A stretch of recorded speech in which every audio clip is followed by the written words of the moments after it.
menceritakan sebuah kisah nyata ya, yang terjadi sekitar 15 tahun yang lalu.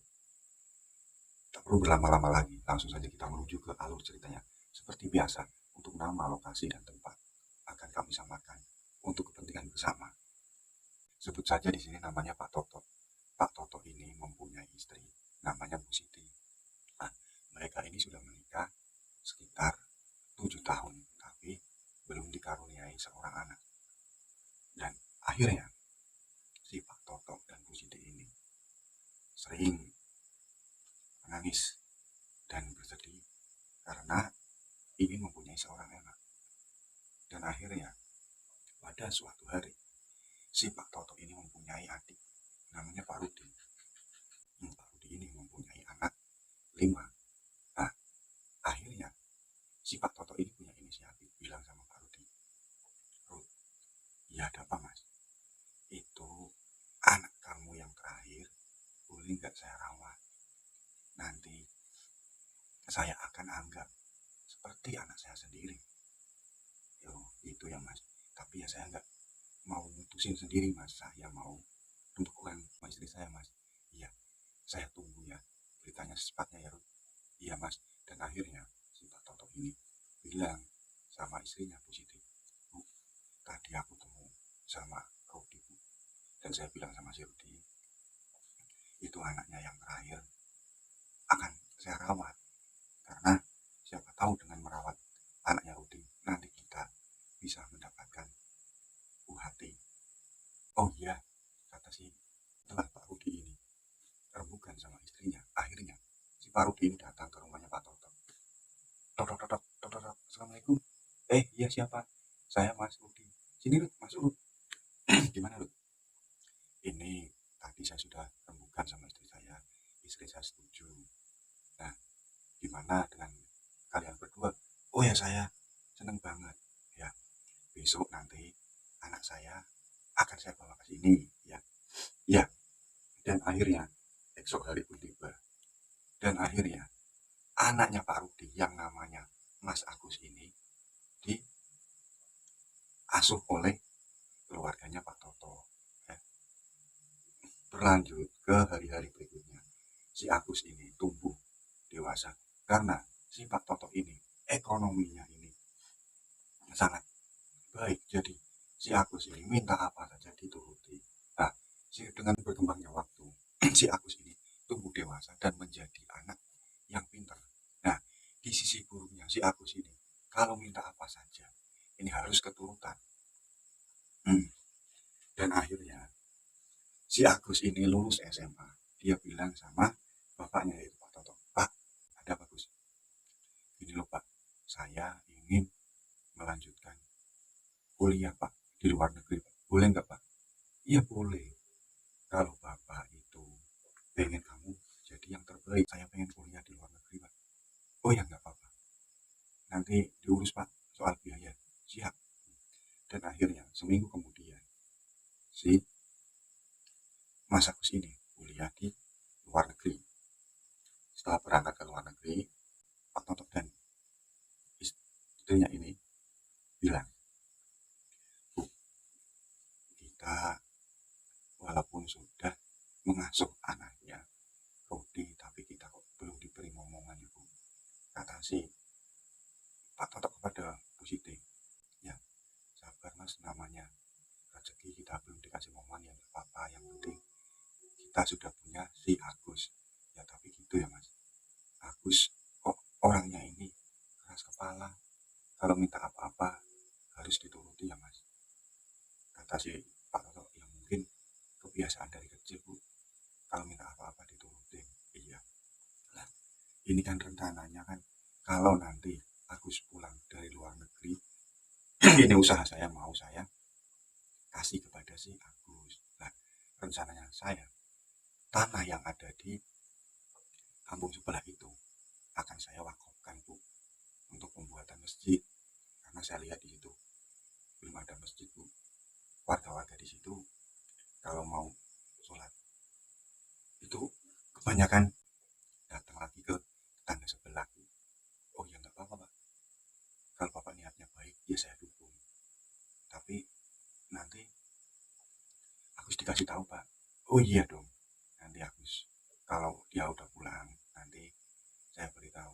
Dan akhirnya si Agus yang kuliah di luar negeri ini, di sana dia bergaul dengan anak-anak yang lepas kendali. Di sana Agus ini jadi doyan mabuk, dia juga suka judi, dan akhirnya uang yang dikirimkan oleh Pak Toto untuk membayar kuliahnya dipakai buat hura-hura. Baru dikirim 1 bulan, nelpon, Pak uang habis Pak, kirim Pak. Nah kemarin kan baru dikirim bos. Ya kan namanya kuliah di luar negeri kan itu biayanya mahal Pak, buat bayar kosan, buat beli buku dan macam-macam lainnya Pak. Pokoknya kirim Pak. Oh iya iya nak. Dan akhirnya Pak Agusnya, si Agus ini semena-mena pada orang tua angkatnya. Nggak tahu kalau usahanya si Pak Toto ini lagi dalam kondisi ambruk. Singkat cerita, si Agus ini pulang dari luar negeri. Dan nah, iya Pak, ini nanti usaha Bapak, toko material Bapak ini dikelola kamu ya nak. Oh iya Pak, siap. Iya Bapak sudah tua, Bapak ingin istirahat, dan Ibu juga sudah sakit-sakitan. Iya, siap Pak. Akhirnya esok harinya si Agus ini datang ke toko material. Tanpa sengaja melihat anak buahnya ini lagi duduk-dudukan. Si Agus ini bilang, oh jadi kalian kerjanya kayak gini, duduk-dudukan. Pantas toko bangunan bapak saya ini nggak maju-maju karena mempunyai anak buah seperti kalian yang pemalas. Si anak buahnya ini bilang, enggak Pak, tadi kan habis bongkar muat Pak, jadi ya saya istirahat. Oh jangan banyak alasan, nanti kalau saya lihat kalian nyantai-nyantai kayak gini, kalian akan saya pecat. Ya Pak, maaf Pak, maaf. Nah, kebiasaan si Agus yang di luar negeri ini diterapkan juga di rumahnya. Dia pergi dari pagi, pulang malam dalam kondisi mabuk. Seketika si bapaknya ini bilang, bapak angkatnya Pak Toto, nah kok malam banget, kamu dari mana? Kok kamu bau alkohol? Nah, bapak udah tua, bapak diem di rumah, ini urusan anak muda. Dalam hati Pak Toto cuma menangis sambil mengelus dada. Kok jadi gini ya kamu ya Gus? Dan akhirnya karena perbuatannya si Agus ini diulangi setiap hari, akhirnya si Pak Toto ini datang ke rumahnya Pak Rudi. Pak Toto, ada apa? Gini loh, Agus setelah pulang kuliah dari luar negeri, ini tingkahnya ini jadi amburadul. Dia kalau dinasehati ngelawan, kalau pergi pagi pulang malam pasti bau alkohol. Ya nanti akan saya coba nasehatin. Gak usah, nanti kalau dinasehatin pikiran dia, saya sukanya mengadu, jadi gak enak. Biar nanti kalau udah keterlaluan banget, nanti kamu boleh menasehati. Oh kalau mas niatnya kayak gitu ya, saya ikut perintah mas aja, kata si Pak Rudi. Dan akhirnya nongkrong si Mas Agus ini di warung, dan dengar orang-orang warung ini ngobrol. Gus, iya pulang kapan? Ya udah sebulanan lah. Itu rencananya emang tanah yang ada di kampung sebelah ini mau diwakafkan untuk masjid. Kata siapa? Karena si Mas Agus ini nggak tahu rencananya Pak Toto ini tanah yang ada di kampung sebelah ini mau diwakafkan untuk menjadi masjid. Si Mas Agus kaget. Ah, yang benar, iya ini rencananya mau dibangun sebulan lagi dicari dana. Dan akhirnya si Mas Agus ini pulang dalam keadaan mabuk. Pak, iya ada apa Gus? Emang bener Pak, tanah yang ada di kampung sebelah mau diwakafkan untuk masjid? Iya.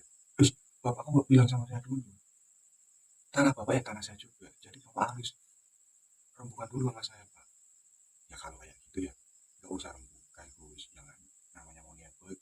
Gak bisa, si Mas Agus ini marah sambil mau batin yang ada di sekitarnya. Buruan.